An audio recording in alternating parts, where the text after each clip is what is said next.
Hey, everybody, welcome back to the podcast. You're listening to the longest running superhero role playing game on Earth. I'm your host, the Game Master. And before we get into today's episode, smash that like button, make sure you're subscribed, and leave us a comment. That helps us out with the YouTube algorithm, but also we love hearing from you guys. We've got an awesome community here, and it's all thanks to you. So thank you so much for being here. So, all that said, let's dive in. Prologue to today's story takes place on Earth 550,015, which is a futuristic world where most of the Justice League has retired and their former sidekicks are now the new 21st century Justice Titans. As such, Aqualad is the new Aquaman, Robin is the new Batman, Kid Flash is the new Flash, Teen Lantern is the new Green Lantern, Miss Martian is the new Martian Manhunter, Superboy is the new Superman, and Wonder Girl is the new Wonder Woman. It's also worth noting that on this Earth, when Victor Stone was turned into the hero known as Cyborg, the technology that was used to do this was from the planet Apocalypse. So not only can this world's version of Cyborg do everything that a mother box can do, but he has also upgraded all of the technology of this world to be just as high tech as the stuff we normally see on either the planet Apocalypse or the planet New Genesis.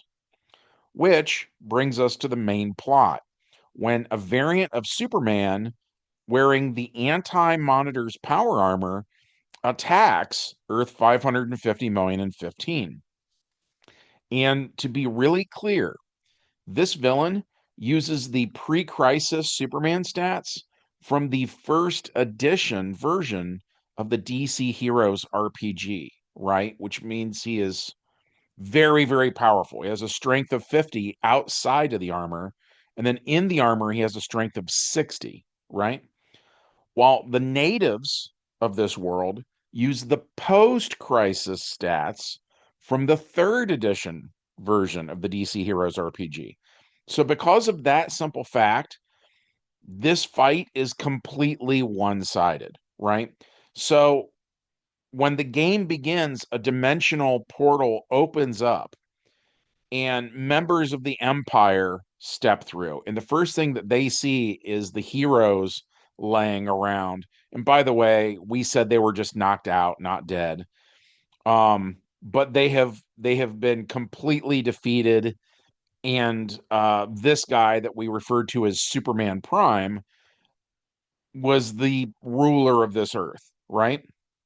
So one of the Imperials that steps through the portal was Blue Marvel, played by my son. This version of Blue Marvel is good now, but recently in our RPG, this particular Blue Marvel was merged with his own evil twin for a bit. So during that time, we saw him do some pretty dark things. And now he has to live with that, right?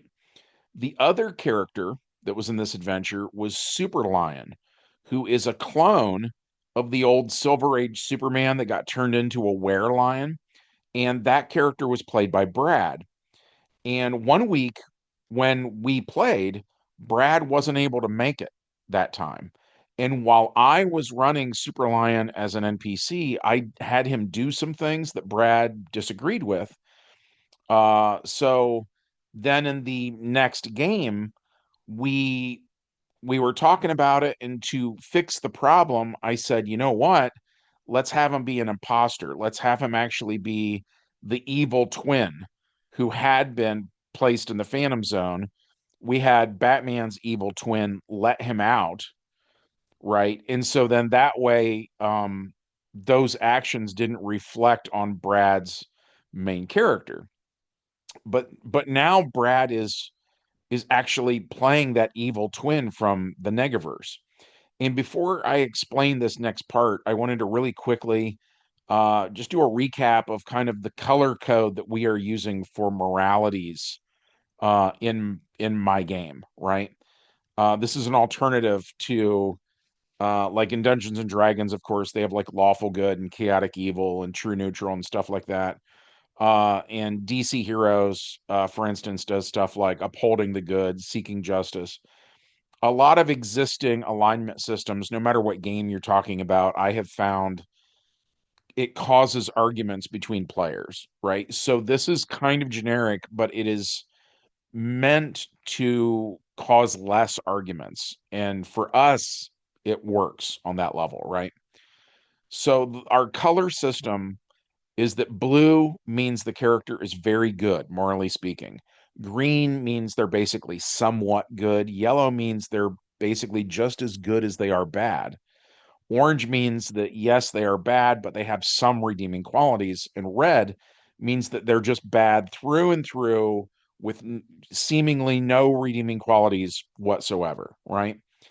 And so in this newest game session, Brad clarified that before the recent story where the heroes were merged with their evil twins, the original Super Lion that he played never was blue, he was green, right?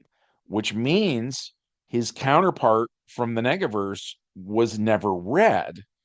He was orange because the two need to balance each other out, right? That's important because when that big event was all said and done, Mirror Master's old mirror gun was used to create an army of Dagger, aka Tandy Bowen. And her mutant power is that she can change the morality of a target by shooting them with energy daggers made of white light. And as a house rule, we said that when she did it recently, she was altering the target's morality color code by 2 steps. So the good Super Lion's morality code, or whatever you want to call it, we use the phrase biocolor, which is kind of a long story why we do it. But at any rate, the good Super Lion would be on blue now, right? While the other one would have gone from orange to green. So in this game, Brad is actually playing that former evil twin who is now an anti-hero, and he's on this redemption story arc. And as such, when he attacks, he declares knockout damage only. Same goes for Blue Marvel. While the villain here, who is clearly inspired by Superboy Prime, declares killing combat every time. So that means that when the villain beat Super Lion until he went into the negatives, Super Lion's invulnerability power kicked in and put him back up into the positives again, and he kept fighting, right? Also, Super Lion still has that battle axe from last game, and he was in his Krynos mode, which gives him a slightly higher strength than he would normally have. And of course, the anti monitor armor that this evil Superman was wearing boosted his strength a little bit too. So it was a pretty good fight. And honestly, it was just these three guys trading punches the entire time because Superman's strength in DC Heroes is way higher than his other attacks like Heat Vision and Super Breath and so on and so forth. So when all was said and done, the villain was knocked out. The heroes took his armor, and Blue Marvel mentioned that now that he himself is more of a hero again, he's done collecting trophies from his enemies, but Super Lion is not, right? Which brings us to the epilogue of this game session when that anti monitor armor is taken back to Earth K. Once there, Imperial scientists like Hank Pym begin to study it, and Super Lion asks them to do something so that he can wear it in his huge Krynos form, which is why we mentioned Hank Pym, since he's obviously famous for size change, right? And making equipment that can change sizes and, so on and so forth. So the scientists get to work on that. And luckily for Super Lion, the original Anti Monitor had the growth power. So this is actually a pretty doable request. The rogue Superman is questioned, and he tells them that he came from an Earth where he was the only hero. Eventually, he took a life by mistake, and then he spiraled. And it was a little bit like a person who gets a dent in their car and now figures the car is ruined, so further dents don't matter as much, right? And I'm saying that where a dent is basically a metaphor for an evil action. He feels like, well, I already did this one thing that's evil. I may as well just keep going, you know? So this particular Superman has gone mad, and they bring in Dagger to try to heal him, but that doesn't work. So, as is so often the case, the Imperials place him in the Phantom Zone. And that was it for this game session.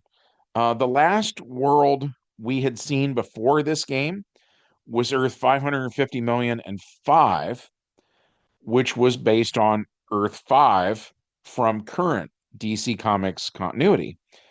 And since Valentine's Day is the day after Friday the 13th this year, I already ran a Wonder Woman versus Cthulhu game as a solo adventure where the parts with Wonder Woman and Arthur are very Valentine's Day themed, while the parts with Cthulhu are more kind of Friday the 13th themed. Speaking of which, in honor of Friday the 13th, that adventure will drop on Friday the 13th rather than Thursday of this week.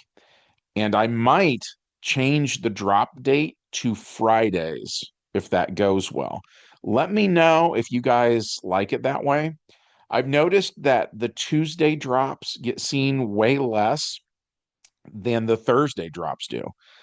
And the majority of people who watch my videos do it on the weekend. So if the Tuesday stuff isn't even getting seen, I might actually do less of that. I don't know. We'll see. Doing 2 games a week is hard. That's why this game was so short. We ran this one after we ran the one where Friction, Powerhouse 2, and Vortex had the fight in the Barracuda Club against Ether, Barrage, Night Laser, Surf and Turf, Tombstone, and Barracuda himself. And for sure, the game with Barracuda lasted all day long. So the second game with our knockoff of Superboy Prime was kind of shoehorned in there to basically make content for the channel. And it wasn't as well thought out as the other game was, right? Now, despite that, I did like that Super Lion got some armor, which I wasn't necessarily expecting. And that works out really well for Brad because he is new to the superhero genre. And up until now, he's really only ever played Dungeons and Dragons. So the fact that he's a were-lion with a battle axe and now he has armor, right? It feels very Dungeons and Dragons to us. And he seemed really into it. Also, since his character is partially inspired by Battle Beast from Invincible, this made our version feel that much more like Battle Beast as well, right? As for Earth 550 million and 15, it was very loosely inspired by Earth 15. But I took way more liberties with this one than I normally do. The actual Earth 15 is a world where some sidekicks like Donna Troy and Jason Todd did take over when their mentors retired, but then they had other stuff going on that I didn't like Zod as Superman and stuff like that. So I made some changes. Like in this world, it was Dick Grayson, who was the Batman of Earth 550 million and 15. Also, my son has been talking a lot about how much he likes the look of like 1980s retrofuturism and cyberpunk, but not so much the socioeconomic side of that genre. So this was also kind of an attempt to kind of lean into that, to try to kind of give him what he wants, stating that this was a high-tech world, flying cars and stuff like that. Maybe sort of akin to what we saw in Back to the Future too. But so yeah, we liked playing this one. Hopefully you enjoyed hearing about it. If so, as always, we would love it if you took a quick second of your time to smash like, make sure you're subscribed, and leave us a comment. And from all of us here at the longest running superhero role playing game on earth, we'll see you on Friday the 13th of this week. And hopefully everybody has a great Valentine's Day too. Bye.